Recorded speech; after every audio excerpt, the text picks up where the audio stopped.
Sveiki, noriu Jums pademonstruoti, kaip veikia Lectra dirbtinio intelekto balso vertėjas išsamei. Iš pat pradžių pasirenkam kalbą, meniu. Tai yra čia tik meniu kalba, kurią matysite kas kartą jį naudojant. Yra rusų kalba ir mes pasirenkam anglų kalbą. Spaudžiu Next. Reikia prisijungti prie telefono interneto. Jį pasidalina tiesiog telefone. Jokios SIM kortelės nereikia. Paprastai prie telefono interneto vieną kartą prisijungiat ir visą laiką jisai būna prijungtas. Taip, spaudžiam Next, palaukiam kelias sekundės. Ir jisai turi daug funkcijų, pavyzdžiui, kaip vertimai iš nuotraukos.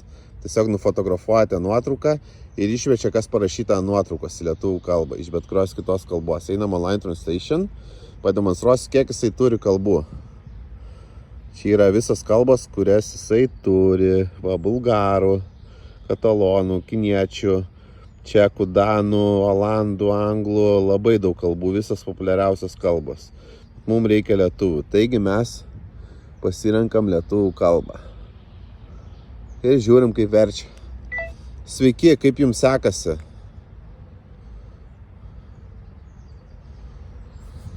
Hi, how are you doing? Tiesiog tobula. Šiandien yra labai graži vasaros diena. Šiandien yra šilta ir geras oras. Ar norėtumėte su manim išgerti kavos miesto centre?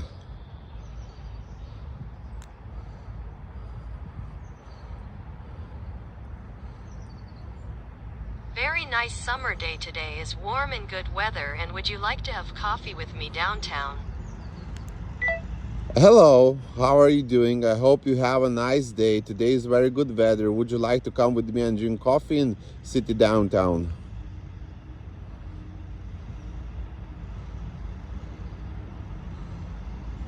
Labas. Kaip tau?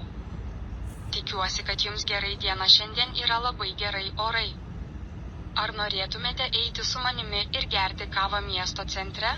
Yra vienas dalykas, jisai verčia iš lietuvių į anglų beveik tobulai, o jau iš anglų į lietuvių tiesiog suprantamai. Nebus, kad išvers tobulai, bet tik suprantam lietuvių kalbą ir suprantam, ką jisai norėjo pasakyti tuo, o jau į kitas kalbas jūsų pašnekovas tiesiog gerai jausis, nes jį išvers tiksliai.